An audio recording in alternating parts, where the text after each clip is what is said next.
Sandro Marudo at Christine Reyes, mas tumitindi na ang sweetness sa isa't isa. Nakatutok pa rin ang buong bayan sa mga nakakakilig at may init na eksena sa Martha Cecilia's Christine. Pero ang hindi alam ng marami, ang mas nakakakilig na mga eksena off-cam sa set ng mga bidang sina Sandro Marudo at Christine Reyes. Sa pagdalaw ng SNN doon, hindi maitago ang mas tumitinding closeness ng dalawa. Ba't parang mas sweet na kayo ngayon? Abangan mo next week. Mas sweet pa. Baby, kaya ko. Sobra. Sobra. Hindi na ako makagalaw eh. Sobra kasi kaso na kasi siya na gumagawa lahat eh. Sana laging ganyan. At ang excitement sa set, mas tumindi dahil sa pagpasok ng isang bagong character na gagampanan ng someone very significant to Christine, si Raver Cruz. Oo, kaya nga nagdidikit na ako lagi kasi may pumasok ng bagong character. Baka mamaya, alam mo yun, pagtalikod ko, May sumasayaw na. meron ng, You know, break dancing. gano'n ng dibdib, tapos gano'n ng dati. Baka agawin. Hindi naman. Hindi na magkaibigan sila.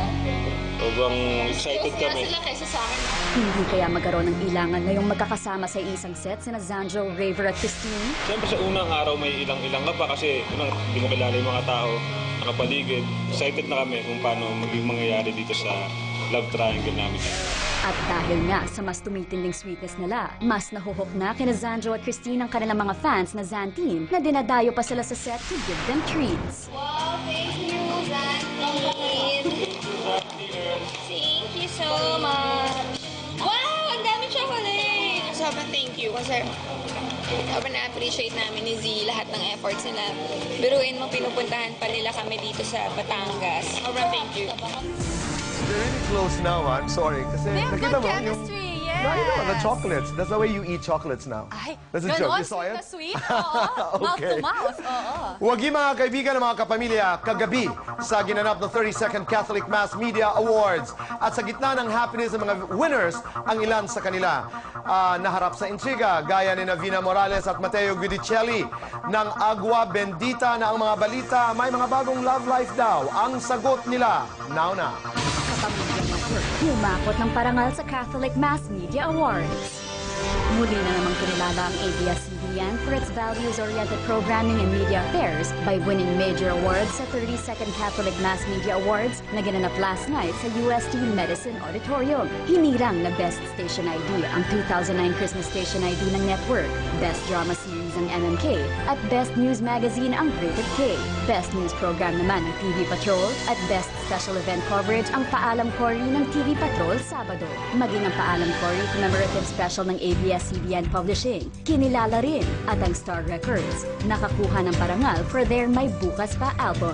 Maraming awards din ang ginawad sa ilang radio programs ng DZMM, ABS-CBN's radio outfit. Isa na rito ang tambalang Paidon at Sanchez na itinanghal bilang Best Public Service Radio Program.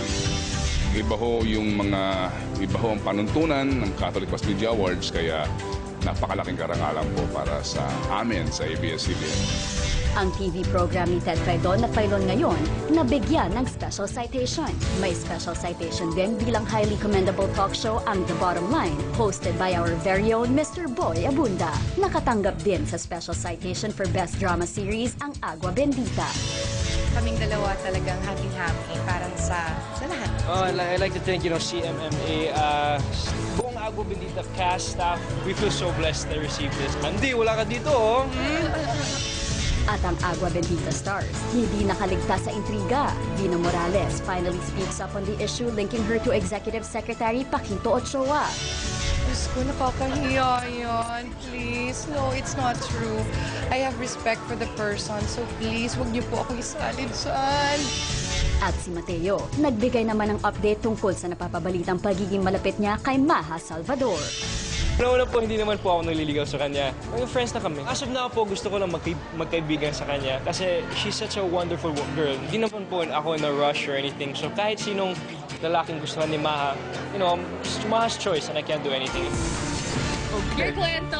They were talking about Nagaraya because Mateo sent Nagaraya, di ba? Isang buong box daw. Kay Maha panligaw Salvador. Maha. After we said it, at nanawagan ako na sana'y mapadalhan din tayo ng Nagaraya. Thank you, Nagaraya. Maraming salamat. I like I got that. 2 boxes. Okay. Winner. Isi-share ko yan sa ating staff. Alright. Yes, up next, we got the scoop tungkol sa newly appointed MTRCB chairperson na si Grace Polia Manzarek. At ang pinakabagong bida na si Juanita Banana. Nako, agad na raw iniintriga dahil sa big break na kanyang nakuha. More hot showbiz news next sa SNL.